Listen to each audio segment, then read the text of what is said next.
Continuamos en Gálatas capítulo 5, no 22, capítulo 5 y versículo 22, y seguimos hablando del fruto del Espíritu. Es curioso que antes se pensaba en estos se llamaban, habían las virtudes teologales. Estaban las virtudes humanas, digamos, que podían ser inteligencia, discernimiento, sabiduría, pero luego estaban las virtudes teologales, menudo nombre, que tenía que ver con fe, esperanza y amor. Primera de Corintios capítulo 13, el último versículo. Fe, esperanza y amor. Esas son las tres virtudes. Pero en tiempo de la Edad Media llegó a un punto la cuestión como que tú podías tener una virtud y la otra, como que podías o no podías tenerla, ¿no? Incluso se llegaba hasta el punto de que algunos frailes o sacerdotes, cuando recitaban el Padre Nuestro, se saltaban, perdónanos nuestras deudas como nosotros perdonamos a nuestros deudores, porque como tenían tanto rencor y no querían soltarlo, no se cortaban un pelo y saltaban eso. Bueno, entre otras personas, Juan de Valdés fue uno de los primeros que empezó a hablar de que no se podían dividir las virtudes, de que la fe, la esperanza y el amor estaban totalmente vinculadas una con otra, de modo que una persona no era posible que pudiera tener fe y no tener esperanza, o tener fe y esperanza pero no tener amor. Eso quizás es un poco lo que nos toma ahora en Gálatas capítulo 5 y el versículo 22, cuando habla de que el fruto del Espíritu es amor, gozo, paz, paciencia, benignidad, bondad, fe. Y si bien es cierto que amor es una característica muy singular de la esencia de Dios, igualmente el gozo es algo propio de Dios, propio de esa relación con Dios. Y a partir de la paz, todavía se puede ver con mucha más claridad cómo estas virtudes, vamos a decir, no se pueden tomar aisladamente, sino que son fruto de un carácter. En un sentido, da un poco de miedo, porque si alguien te dice, mira Manuel, tienes que mostrar amor en esta circunstancia particular, ¿no? A lo mejor alguien te ha ofendido y dices, Manuel, tienes que mostrar amor hacia una persona que te ha ofendido. Y entonces dices, me puedo esforzar en eso. Ahora, si me dices, mira hermano, si tú eres y yo, si somos creyentes y caminamos con el Señor, debemos transpirar amor, gozo, paz, paciencia, benignidad, bondad, fe, mansedumbre, templanza.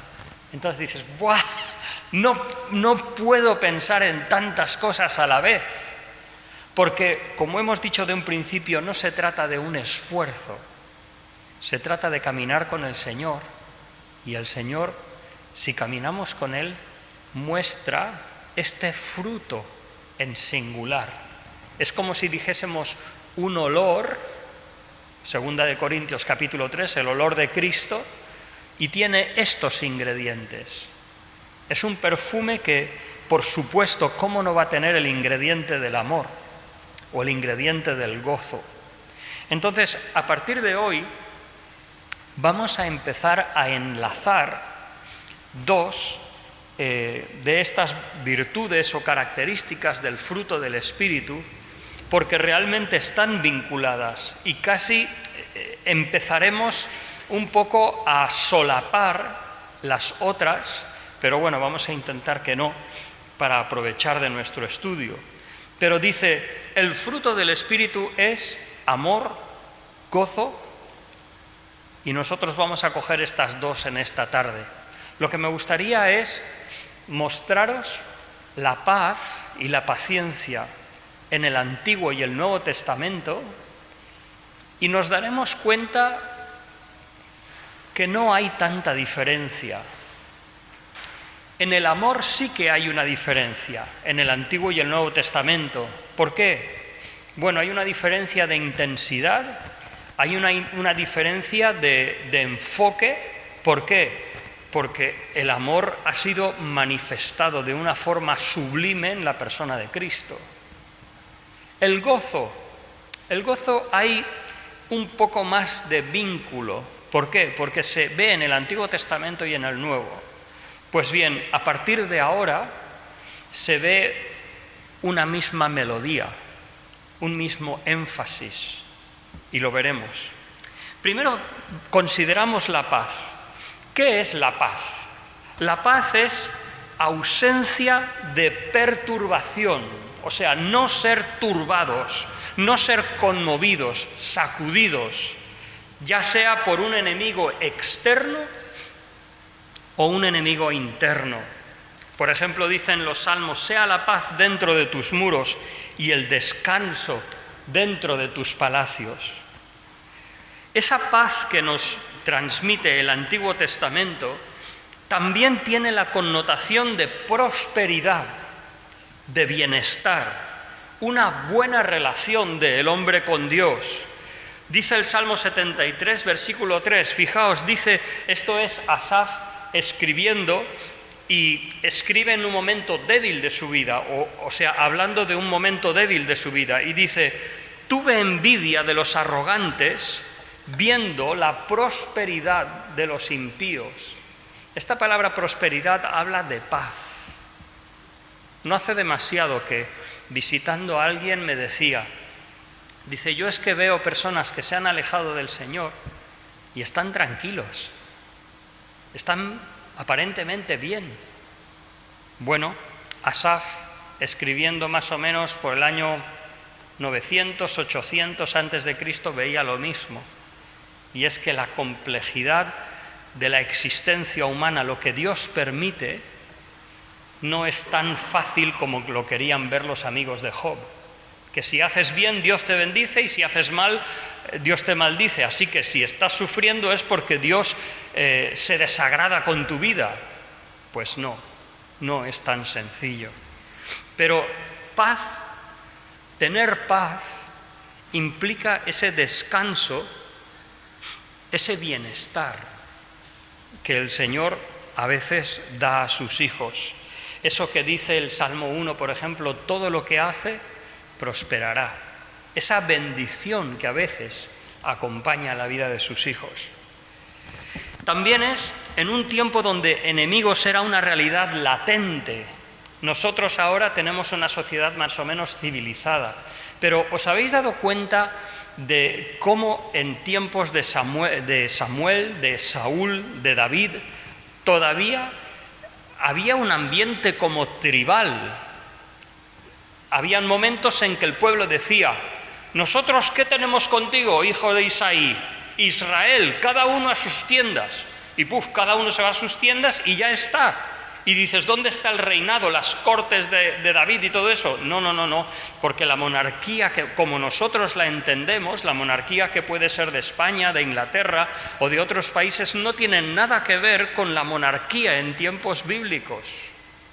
Entonces, recuerdo Salmo 133, por ejemplo, cuando David, Salmo 121, dice David,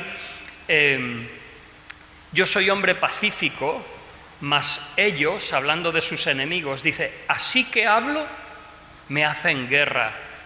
Y le pide al Señor que le guarde de hombres perversos. ¿Por qué? Porque los enemigos era una experiencia común en ese tiempo de los salmos. La paz, entonces, significa eso, una ausencia de perturbación, un tiempo de bendición. Acordémonos que cuando Israel tuvo paz es cuando pudo edificar el templo. David, bueno, no David lo preparó, pero fue su hijo. La paz así se convirtió en un saludo amistoso, el deseo que alguien tiene por sus amigos, ¿no? Paz, shalom, típico. Morir en paz era algo deseado.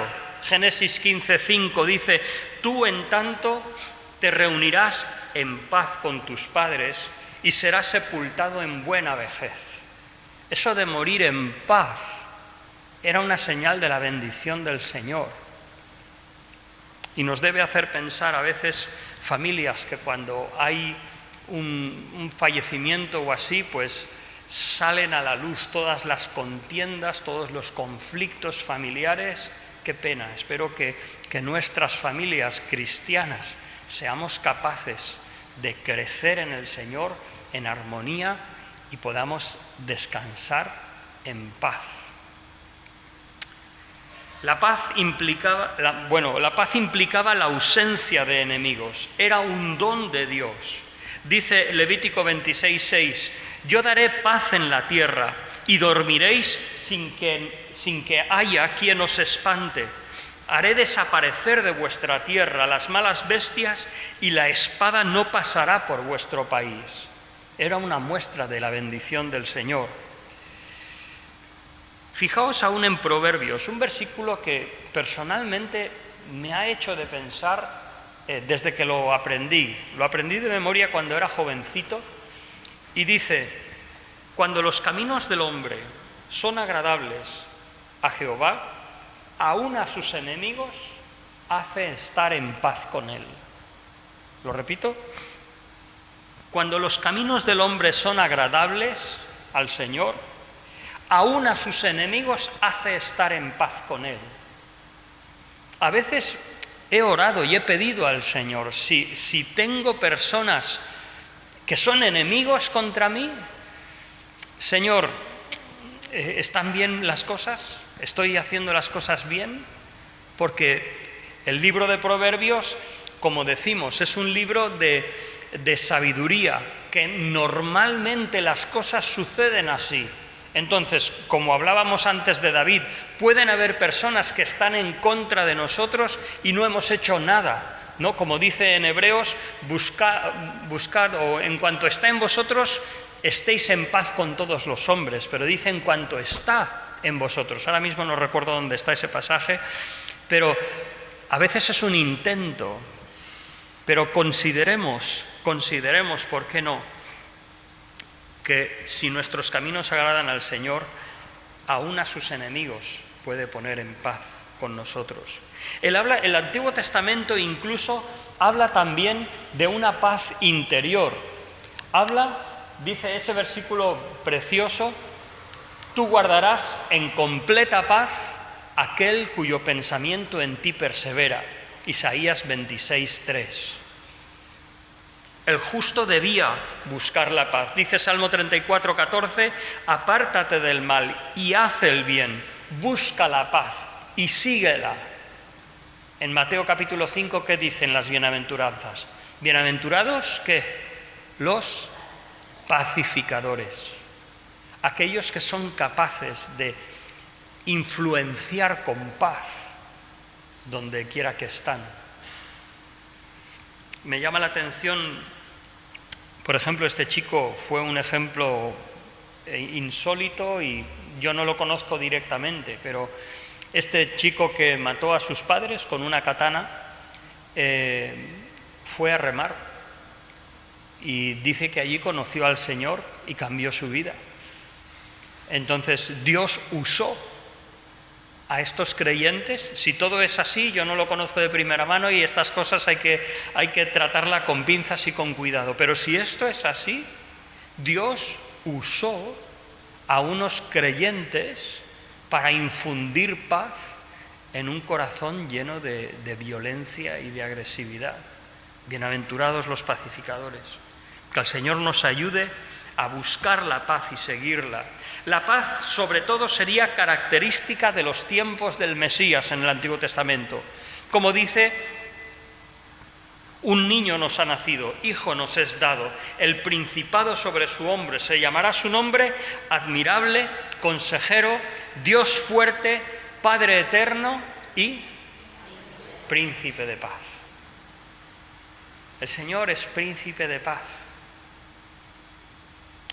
Y dice, lo dilatado de su imperio, hablando de Cristo, y la paz no tendrá límite. ¿Podemos pensar en algo así? Sobre el trono de David y sobre su reino, disponiéndolo y confirmándolo en juicio y en justicia desde ahora y para siempre. Y por si acaso no había quedado claro, dice Isaías 9, versículos 6 y 7, dice, el celo de Jehová de los ejércitos hará esto. O sea, la paz no era una opción en el reino de Cristo. Y cuando Cristo reina en nuestros corazones, la paz debe ser evidente, fruto del Espíritu. En el Nuevo Testamento es algo similar. Antiguo Testamento, hemos hablado de deseos de paz, de descansar, de ser reunidos con nuestros padres en paz, hablando de la muerte. Hemos hablado de seguir la paz y buscarla. Pues bien, en el Nuevo Testamento el Evangelio es el mensaje de paz de parte de Dios. He escogido un versículo, no sigue sin funcionar. Si podéis, por favor, pasarlo. He escogido un versículo que quizás no es tan común. Hechos capítulo 10, versículo 37, dice, Dios envió mensaje a los hijos de Israel, anunciando el Evangelio de la paz por medio de Jesucristo. El Evangelio de la paz por medio de Jesucristo. O sea que nuestro Evangelio, cree en el Señor Jesucristo y serás salvo tú y tu casa, es el Evangelio de la paz. Por supuesto, paz con Dios, pero también en las personas. Es paz con Dios por medio de nuestro Señor Jesucristo, Romanos 5:1, pero también es paz entre judíos y gentiles, Efesios capítulo 2 y 3. Es un elemento esencial en el reino espiritual de Dios. Romanos 14, 17, dice Pablo, porque el reino de los cielos, hablando de aquellos en la iglesia, unos que creían que no se había de comer carne, otros decían que sí, unos decían que había que comer legumbres en vez de carne, otros celebrar ciertos días, otros no. Y Pablo dice, mira, el reino de los cielos no es comida ni bebida, sino justicia, paz y gozo en el Espíritu. Entonces, justicia, ¿cómo no? El reino de los cielos tiene que ver con mi problema delante del Señor, cómo me arrepiento, cómo pongo delante de Dios mis pecados, mi condición, y el Señor me perdona y me limpia.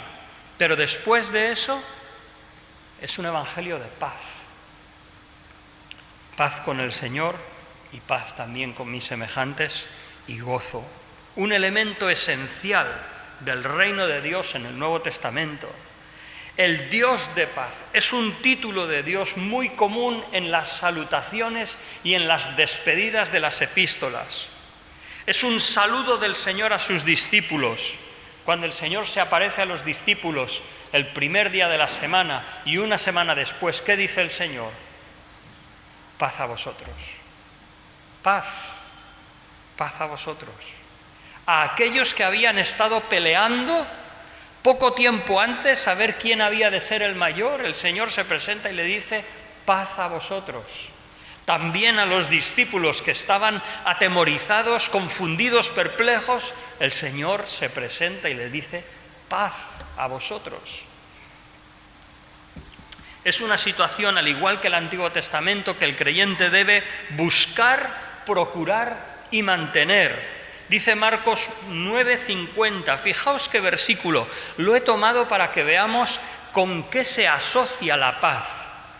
Buena es la sal, pero si la sal se hace insípida, ¿con qué la sazonaréis? Mateo diría, no sirve para otra cosa que para echarla fuera y para que los hombres la pisoteen. Eso es porque con la sal se hacían caminos para que no crecieran hierbas. Pero en Marcos dice, ¿con qué la sazonaréis? Dice, tened sal en vosotros mismos y vivid en paz los unos con los otros. Tremendo al nivel que pone la importancia de la paz en la vida de los discípulos. Esa es la paz. Lo que hemos visto de la paz, ¿qué es? Que Dios es un Dios de paz, en el Antiguo y en el Nuevo Testamento. Que la bendición de Dios es una bendición de paz.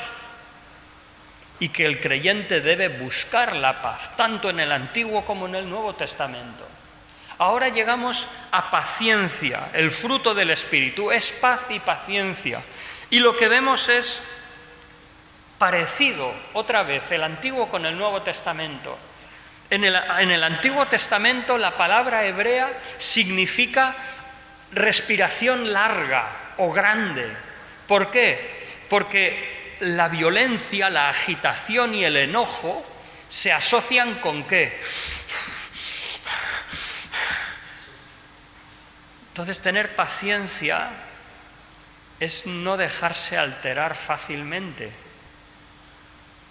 Esa capacidad de respirar. Dios es presentado como un Dios tardo en la ira y grande en misericordia. Es un versículo que recorre la Escritura. Es curioso porque fue en Éxodo 34 cuando lo leemos por primera vez.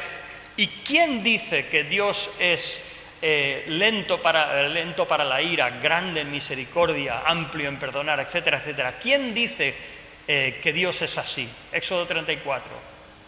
Es Él mismo, Dios mismo. Dice, Dios pasó delante de Moisés y exclamó, Jehová, Jehová, Dios fuerte y misericordioso y piadoso, tardo para la ira y grande en misericordia y verdad, que guarda la misericordia a millares, que perdona la iniquidad, la rebelión y el pecado. Y dice, pero que de ningún modo tendrá por inocente al malvado, que castiga la maldad de los padres en los hijos y en los hijos de los hijos hasta la tercera y cuarta generación. Pero ¿quién es tardo en ira y grande en misericordia? Que se repite en el libro de Números, en los Salmos, en Nehemías, en el libro de Proverbios, en el profeta Joel, profeta Nahum, se repite esta frase, Dios tardo para la ira, grande en misericordia. ¿Cómo entonces Dios nos verá a nosotros cuando porque alguien nos mira mal, nos sube la bilirrubina?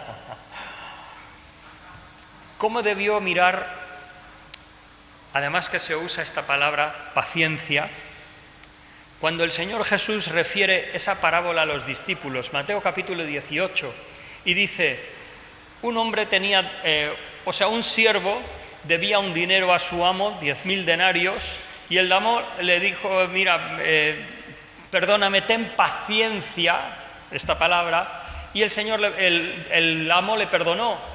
Pero tenía un consiervo que le debía 500 denarios, mucho menos. Y le decía, ten paciencia de mí que te lo pagaré todo. Y el otro siervo fue cruel con ese consiervo. Y cómo el Señor reaccionó. Porque Dios, que es tardo para la ira, grande en misericordia, ¿cómo nos verá cuando nosotros no somos así?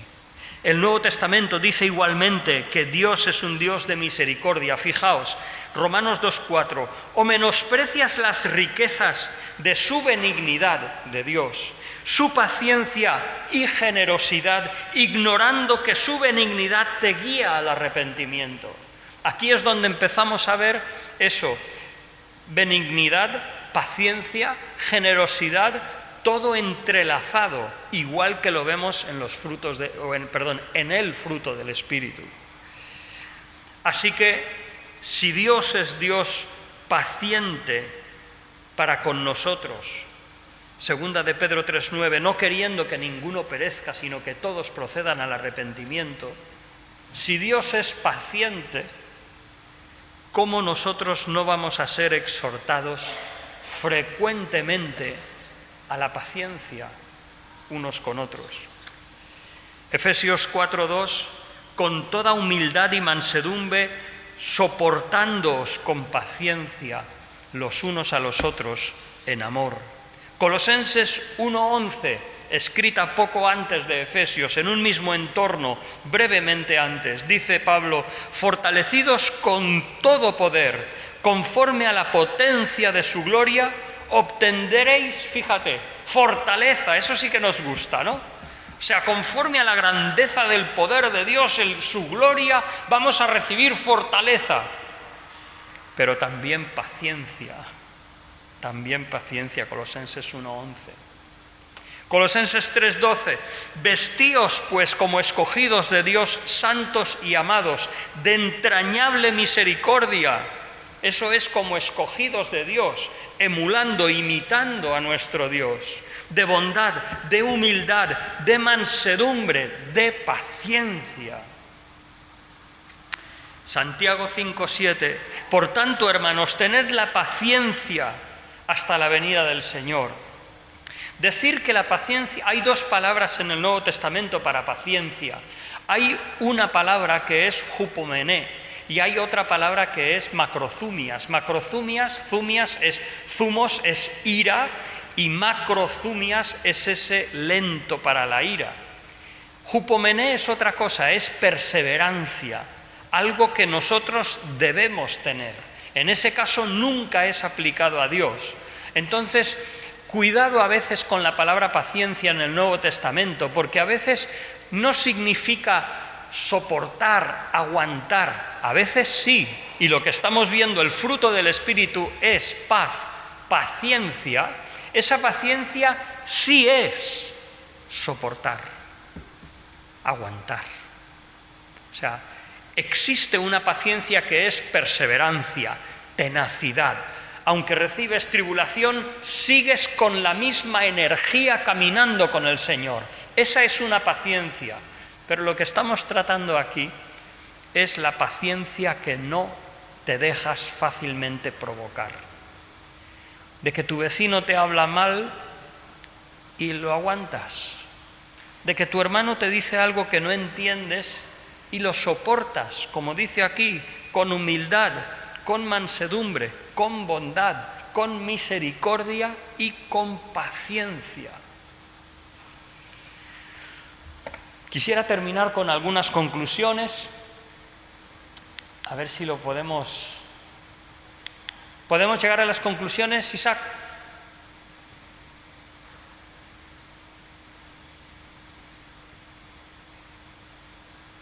Vaya. Bueno, en primer lugar, en ambas virtudes, tanto paz como paciencia, estamos hablando del carácter de Dios, de cómo Él es y cómo lo natural es que se reproduzca en sus hijos. Si somos hijos de Dios, no solo porque hemos sido adoptados, sino porque hemos nacido de nuevo, hemos nacido del Espíritu.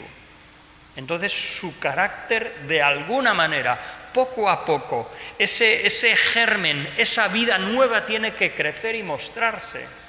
Y así es con la paz y la paciencia. La paz y la paciencia es importante que entendamos que es una muestra de mayor fortaleza y no de debilidad.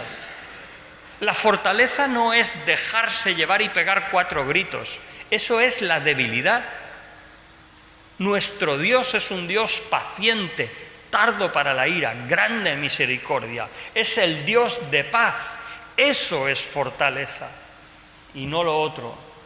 Dice Proverbios, mejor es el que tarda en airarse que el fuerte, y mejor el que domina su espíritu que el que conquista una ciudad. Es más fortaleza dominar tu espíritu, controlarlo. Diría el apóstol Pablo en 1 Corintios capítulo 6, antes de llevar a un creyente a juicio, dice, ¿no es mejor que sufráis el agravio? Por último, creo que tengo otra conclusión más, pues, eso es. Otra en cuanto a la paz y la paciencia, No es la voluntad del Señor que estemos afanosos. Yo me considero una persona activa. A lo mejor Rosa me dirá que soy afanoso, no lo sé. Soy una persona activa, a veces un poco nerviosa, sobre todo el domingo de la mañana cuando tengo que estar con la guitarra, veo a ver si todo está bien, no sé qué. Tiendo, es mi tendencia natural. Pero no, debemos tener paz. Si vivimos demasiado en tensión, debemos preguntarnos si estamos haciendo la voluntad del Señor. El otro día escuchaba, una cosa es trabajar enérgicamente y otra cosa es estrés. Trabajo enérgico, enfocado y razonable es un trabajo que tomará toda tu energía, pero te dará satisfacción. Pero el estrés es querer hacer en 2 horas lo que normalmente necesitarías 8 para hacer. Y esa tensión es un estrés que el Señor no quiere. El Señor no quiere eso. No nos quiere vivir así. Y si tenemos esos elementos de estrés, de falta de paz, tenemos que buscar a Dios. Acordaos, es una cosa que me hace pensar mucho, de que no se pudo construir el templo hasta que Dios no dio paz a David y Salomón de todos sus enemigos. ¿Y cuándo podemos nosotros alabar al Señor, tener comunión con Él? Yo creo que cuando tenemos paz. Si estamos luchando con esto, con lo otro, con lo de más allá. Y creo que tengo por nada estéis angustiados, afanosos, preocupados, si no sean conocidas vuestras peticiones delante de Dios, en toda oración y ruego con acción de gracias. La última diapositiva, Isaac, por favor. Si con todos los hombres hemos de procurar tener paz, con los hermanos, la Escritura dice, nos tenemos que soportar con paciencia. Dicen, a la familia no la escoges, a los amigos sí. Pues a los hijos de Dios tampoco. Dios los ha escogido y nosotros tenemos que soportarnos y vivir en paz unos con otros. Aún en el trabajo hemos de estar sosegadamente, dice la Escritura, en nuestros negocios. O sea, está bien, hoy en día yo creo que vivimos en días que los jefes demandan cada vez más y más y más y más. Y el creyente lo tiene muy difícil, sobre todo si tienes alguien encima tuyo, porque estará que quiere más provecho de ti, quiere más provecho. Recuerdo un hermano que trabaja en sociedades bíblicas y que es profesor en un instituto bíblico de aquí de Barcelona y trabaja en seguros, y me dijo que de los 5 directivos de la Caixa, de la rama de seguros, 3 han sufrido un infarto. Y él les dijo, yo me jubilo, haced lo que queráis, yo me jubilo, no quiero seguir más. No, que te damos más salario. No, yo no trabajo en esas condiciones. Hermanos, ¿cómo está nuestra paz? ¿Y cómo está la paz con nuestros hermanos? Eso también es importante. No dejemos que haya... dice la Escritura que las raíces de amargura contaminan, son infecciosas. Si tenemos rencores, cosas no perdonadas, resentimientos, no puede ser, no puede ser. Tenemos que aprender a llevarnos, soportarnos en amor unos con otros. Así es nuestro Dios y así debemos de vivir. Que el Señor nos ayude.